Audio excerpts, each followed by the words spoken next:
start the recording here as we're going into basically the first game here, heading into Lost Temple between Nakraka and Taya.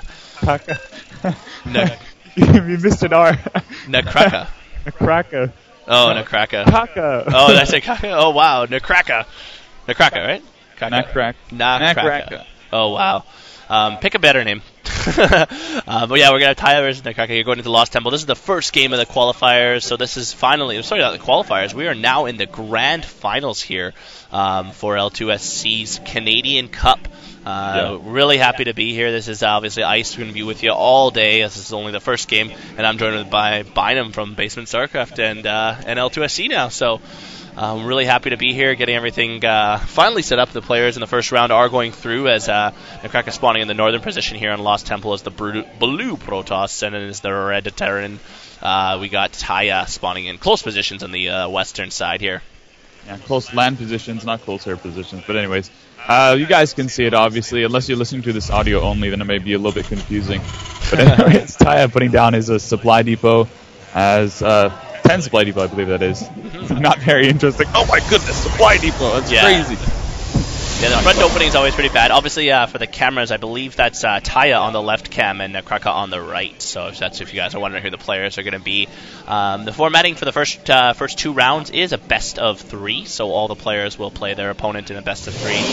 Map vote system, as we were just talking about, there is a pool of 7 maps in there, and each player will get to downvote 2 maps, leaving 3 remaining maps. The higher seeded player will select the first map, and then the loser will pick after that. So should be going in as we get into the semis and quarterfinals. We will be playing a best of 5, and the finals and the losers bracket we call it, but the third place bracket will be best of 7s. So we're really looking forward to those games. All the games that we're streaming will have the hot seat cameras, so we can see the players cheer and jump up as they win, but these guys are generally pretty composed, and always fun to see them see as if they get the high APM situations. So early harassment from Nakraka on Taya as he's just trying to get that building SCV there. Not going to be able to deny the barracks or anything like that, but we'll learn that it is close locations.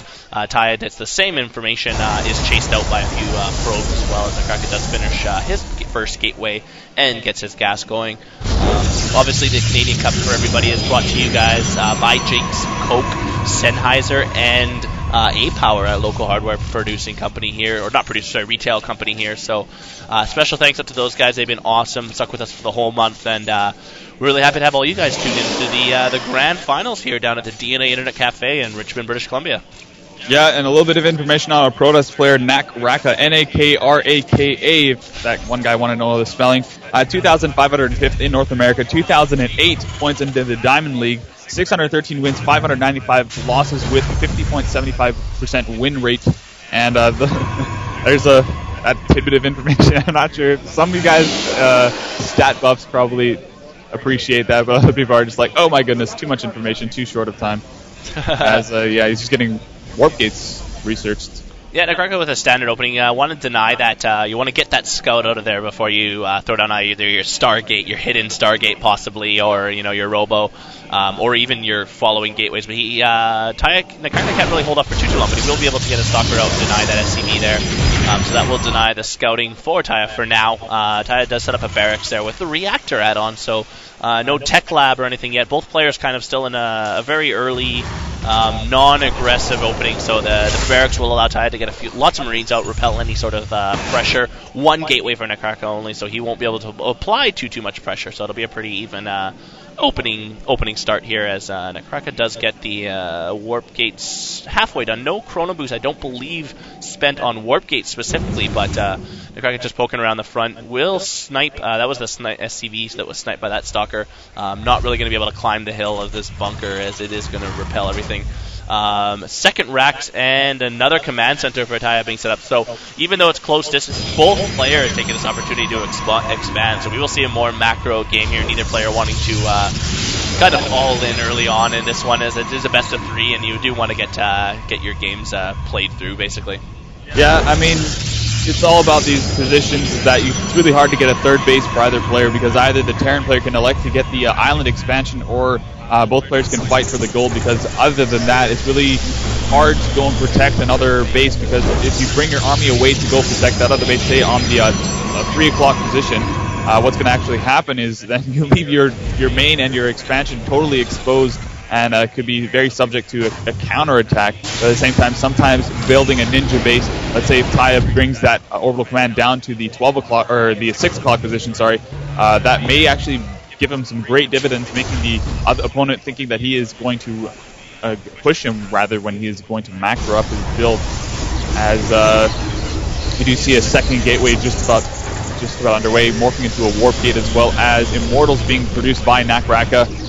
1 sentry as well as 2 zealots at the front end, 1 stalker and 2 more stalkers in the rear. He is also getting 1 more assimilator to help the production of those immortals, hopefully, because immortals will be really awesome. But unfortunately, looking at the Terran player, he has mostly marines and only started producing marauders just now, so those immortals are going to be very limited in their terms of their ability to defeat this army efficiently, as well as concussive shells and stim is being researched.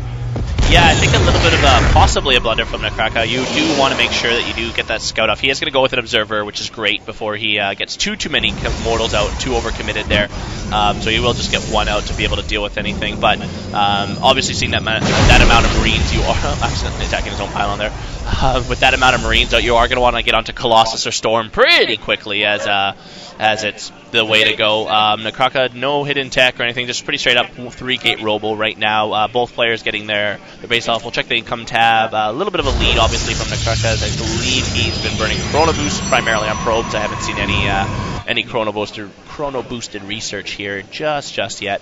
Both players just sitting there, very, very kind of close-knit positions here. Factory for Tyra started just now, so he'll be getting onto his either metal tech or probably with the 3 racks out, I assume he'll be skipping to a bio medevac tech here, as that does give a little bit more flexibility with the Colossus and with anything else that does come out from that. So both players, actually there's Tyra getting onto the 3rd expansion there, Ninja expansion at 6 o'clock position.